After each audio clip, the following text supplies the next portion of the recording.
ছোট্ট একটা গুনার কথা আপনাদের অল্প বলবো, যেটা আমরা সবাই করি। সেটা হলো, মুসলমান যখন আর এক মুসলমানকে খারাপ জানে, তখন এই মুসলমান ওই মুসলমানের গীবত করে। গীবত শোনেন? গীবত মানে কি? গীবত কি সত্য কথা না মিথ্যা কথা? মিথ্যা কথা, আসলে ঠিক না। গীবত শতভাগ সত্য কথা, 100% সত্য না হলে ওটা গীবত হবে না। গীবত হওয়ার জন্য প্রথম শর্ত হলো ওটা 100% সত্য হতে হবে। মিথ্যা হলে সেটাকে বলা হয় অপবাদ, বদনাম, মিথ্যা বদনাম। আর গীবত হওয়ার জন্য শর্ত কি? প্রথম শর্ত কি? শতভাগ সত্য হইতে হবে। আল্লাহ রাসূল সাল্লাল্লাহু আলাইহি ওয়াসাল্লাম বলছেন, আতাদরুনা মাল গীবাহ, তোমরা কি জানো গীবত কি? সাহাবায়ে কেরাম বললেন, আল্লাহু ওয়া রাসূলুহু আ'লাম, আল্লাহ এবং তার রাসূল ভালো জানেন।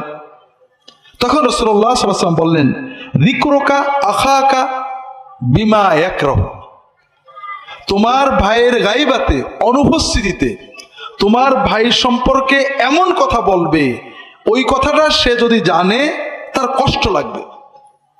সে চাই না যে আমার অনুপস্থিতিতে আমার পিছনে কেউ আমার এই কথাটা বলুক। তাহলে একটা জিনিস গীবত হওয়ার জন্য কয়েকটা শর্ত। তার একটা হলো তার অনুপস্থিতিতে বলা, আর একটা হলো যেটা সে অপছন্দ করে সেটা বলা। সাহাবীরা প্রশ্ন করলেন, ইয়া রাসূলুল্লাহ আরাআইতা ইন কানা ফি আখি মা আকুল, ইয়া রাসূলুল্লাহ, আমি যেটা বলছি সেটা সত্য হয়, আমার ভাইয়ের অনুপস্থিতিতে তার পিছনে আমি এমন একটা কথা বলছি যেটা সত্যই তার ভিতরে আছে। রাসূলুল্লাহ সাল্লাল্লাহু আলাইহি ওয়াসাল্লাম উত্তরে বললেন, ইন কানা ফি আখিকা মা তাকুলু ফাকাদ ইগতাবতা ওয়া ইন লাম ইয়াকুন ফীহি মা তাকুলু ফাকাদ বাহাত্তা, যদি তুমি যে কথা বলছো এটা সত্য সত্যই ওই ব্যক্তির ভিতরে থাকে, তোমার কথা যদি শতভাগ সত্য হয় তাহলে ওটা গীবত হবে। তাহলে গীবত হওয়ার জন্য তিনটে শর্ত। একটা হলো আপনি পিছনে বলবেন অনুপস্থিতিতে, আর একটা হলো যেটা বললে সে কষ্ট পায়, আর একটা হলো সত্য হতে হবে। যদি মিথ্যা হয়, আল্লাহ রাসূল সাল্লাল্লাহু আলাইহি ওয়াসাল্লাম বলছেন, ওয়া ইল্লা ইয়াকুন ফীহি মা তাকুলু ফাকাদ বাহাত্তা, যদি তুমি যে কথাটা বললে ওই কথাটা তার ভিতরে না থাকে, মিথ্যা হয়, তাহলে এটা অন্য একটা গুনাহ, সেটার নাম হলো অপবাদ। অপবাদের শাস্তি কি? অপবাদ হলো মহা কবিরা গুনাহ। মদ খাওয়া, শুয়োর খাওয়া, এগুলো যেমন কবিরা গুনাহ, গীবত, অপবাদ এইরকম কবিরা গুনাহ, তবে একটু বেশি। আপনি নগদ টাকা দিয়ে, নিজের হালাল টাকা দিয়ে 2 কেজি মদ কিনে খেয়েছেন, এটা গুনাহ হবে। তবে এখানে কোনো বান্দার হক নষ্ট হয়নি। আপনি যখনই তওবা করবেন, অর্থাৎ আপনি বলবেন যে আল্লাহ মাফ করে দাও, আর করবো না, তখনই আল্লাহ মাফ করে দেবে। কিন্তু আপনি গীবত করেছেন, অপবাদ করেছেন, অথবা যে কোনো ভাবে অন্য মানুষের হক নষ্ট করেছেন, আল্লাহর কাছে তওবা করেছেন, আল্লাহ আমি অন্যায় করে মাফ করো, আর করবো না, এটাতে 16 আনা মাফ হবে না। ওই যার ক্ষতি করেছেন তার কাছে মাফ নেওয়া লাগবে। আর এজন্যই আল্লাহ রাসূল সাল্লাল্লাহু আলাইহি ওয়াসাল্লাম বলছেন, মান ক্বালা ফি মুমিনিন মা লাইসা ফীহি আসকানাহুল্লাহু রাদগাতাল খাবালি হাত্তা ইয়াতিয়া বিমাখরাজিম মিনহু, যদি কোনো মানুষ অন্য কোনো মুমিন ভাইয়ের ব্যাপারে এমন কথা বলে যেটা সত্য না, এরকম কথা কিন্তু আমরা সারা দিনই বলি, অমুক লোকটা এই দোষ আছে। আমরা যারা দিনদার, দিনী দল করি, তারা কি বলি? অমুক ইহুদিদের দালাল, অমুক খ্রিস্টানদের দালাল, অমুক অমুকের দালাল, অমুক অমুকের টাকা খেয়েছে, অমুক এই নিয়েতে এই করেছে। এগুলো বলি না? বলি না ভাই? বলি। আপনাকে যদি বলা হয় যে ঠিক আছে, তুমি আল্লাহর কসম করে বলো যে অমুক ইহুদিদের দালাল যদি না হয়, আমার কথা মিথ্যা হয়, তাহলে আমার বউ 3 তালাক, আমার ছেলে পেলে এক্ষুনি মরে যাক, বলতে পারবেন?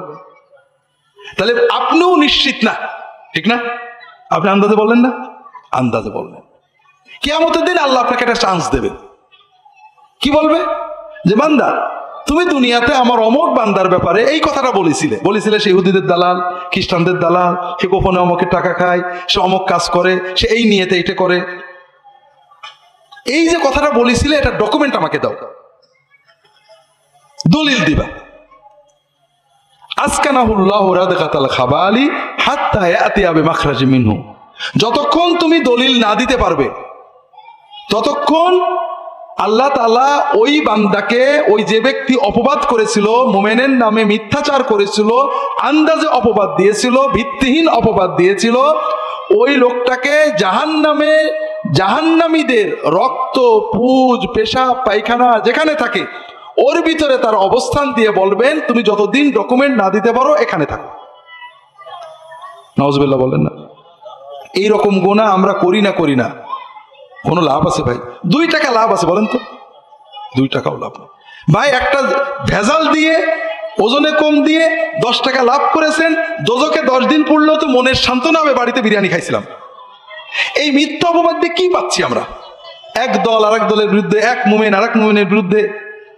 ভাইরা, আল্লাহর রাস্তে বলি, যে কথা আপনি ডকুমেন্টে প্রমাণ করতে পারবেন না সেই কথা বলবেন না। আপনি আমার কথার সমালোচনা করেন যে আব্দুল্লাহ জাহাঙ্গীর এই কথা বলেছে, এটা ঠিক না, কোনো সমস্যা নেই, কারণ আপনি জানেন ডকুমেন্ট আছে আমি বলেছি। কিন্তু আপনি এটা বলেন না যে আব্দুল্লাহ জাহাঙ্গীরের মনে এইটা ছিল বলে এইটা বলেছে। আপনি কার মন দেখেছেন? আল্লাহ কিয়ামত দিন জিজ্ঞেস করবে তো। অথবা বলেন না আব্দুল্লাহ জাহাঙ্গীর অমুকের কাছে টাকা নেওয়ার কারণে এটা বলেছে। ডকুমেন্ট আছে আপনার কাছে? আছে, বলবেন না। কোনো না, আমি বলে না, দুনিয়ার কারোর ব্যাপারে আপনি, বিষয় হচ্ছে কি ভাইরা, একদিন আমাদের একা আল্লাহর সামনে দাঁড়াতে হবে, ঠিক না? এই দুনিয়ার মারামারি মাতবরি সব শেষ হয়ে যাবে, যেখানে আল্লাহ ইনসাফ করবেন। আল্লাহ এক বান্দার ক্ষতি করে আর এক বান্দাকে জান্নাত দেবে না। আপনি আল্লাহর কাছে কোটি গুনাহ করেছেন, মাপ পাবেন, কিন্তু আল্লাহর আরেক বান্দার ক্ষতি করেছেন, এটা আল্লাহ ওই বান্দার পারমিশন ছাড়া মাফ করবেন না, তার কাছ থেকে মাপ নিতে হবে আপনাকে। কাজেই ভাইরা, এই যে আমরা এক গ্রুপ আর এক গ্রুপের, এক দল আর এক দলের, এক রাজনৈতিক দল আর এক ধর্মীয় দল আর এক ধর্মীয় দলের, এক ব্যক্তি আর এক ব্যক্তির নামে অগণিত কথা বলছি, এর 95% মিথ্যা, ডকুমেন্ট ছাড়া, মিথ্যাটার প্রমাণ। আপনাকে যদি বলা হয় যে কসম করে বলেন যে এইটা যদি মিথ্যা হয় আমার বউ তালাক, বলবেন না আপনি। এইটা যদি মিথ্যা হয় কালকের ভিতরে আমার ছেলে মরে যাক, আপনি বলবেন না। বলতে পারবেন? আর এইভাবে যেটা পারবেন না, আপনি নিশ্চিত আপনি আন্দাজে বলেছেন, আর আন্দাজে কথা বলাটাই হারাম। আল্লাহ কোরআনে নিজে এটা বলে দিয়েছেন, ইয়া আইয়ুহাল্লাযীনা আমানু ইজতানিবু কাসীরাম মিনায-যন্ন, হে মানুষেরা তোমরা অধিকাংশ সন্দেহ বাতিল করো, বর্জন করো। ফাইন্না বা'দায-যন্নি ইসমু, ধারণা, সন্দেহ এটা পাপ। আল্লাহ রাসূল সাল্লাল্লাহু আলাইহি ওয়াসাল্লাম বলে ইয়াকুমুয-যন্না ফাইন্নায-যন্না আকযাবুল হাদিস, সন্দেহ, ধারণা, মনের আন্দাজে কিছু বলো না, এটা সবচেয়ে মিথ্যা কথা। দ্বিতীয়, আমরা এক মুমিন আর এক মুমিনের বিরুদ্ধে যেটা বলি এটার 5% সত্য কথা, আর সত্য হলে সেটাকে কি বলা হলো? গীবত। গীবত হওয়ার জন্য রাসূলুল্লাহ সাল্লাল্লাহু আলাইহি ওয়াসাল্লাম 3টে শর্ত দিলেন, মনে আছে তো? কয়টা শর্ত? 1 নম্বর সত্য হইতে হবে, 2 নম্বর তার পিছনে হইতে হবে, 3 নম্বর যে কথা বললে সে কষ্ট পায় এরকম কথা হইতে হবে। আমরা অনেক সময় মনে করি ওর আমরা সামনেও বলতে পারি, বলেন না? বলেন না? বলেন না? সামনে যেটা বলতে পারেন সেইটা পিছনে বলাই হলো মহা কবিরা গুনাহ, গীবত। আল্লাহ কোরআনে এই আয়াতে বলছেন, ইয়া আইয়ুহাল্লাযীনা আমানু ইজতানিবু কাসীরাম মিনায-যন্নি ইন্না বা'দায-যন্নি ইসম ওয়া লা তাজাসসু ওয়া লা ইয়াগতাব বা'দুকুম বা'দা। তোমরা একে অপরের দোষ খুঁজে বেড়ায়ো না, আর দোষ খোঁজা ছাড়াও যদি কোনো গোপন দোষ জানো, কেউ কারোর পিছনে গীবত করো না। আইয়ুহিব্বু আহাদুকুম আইয়াকুলা লাহমা আখিহি মাইতাম ফাকারিহতুমু, তোমরা কি চাও তোমার মরা ভাইয়ের গোশতটা খাও? চান নাকি? ভাই মারা গেছে, 1-1.5 মণ গোশত আছে, কবরে দিলে তো পোকাই খাবে, লস হবে, কাজে ফ্রিজে রেখে দিই, কেটে কেটে রান্না করে খাবো, এরকম চিন্তা মনে আসে নাকি? যদি মনে কেউ বলে তাহলে কি ঘৃণা আসে না লোভ আসে? ঠিক গীবতের পরে এরকম ঘৃণা আসলে তখন বুঝবেন যে আপনি মুমিন হয়েছেন, ওলি হয়েছেন, যার জবান আল্লাহর হুকুমে চলে।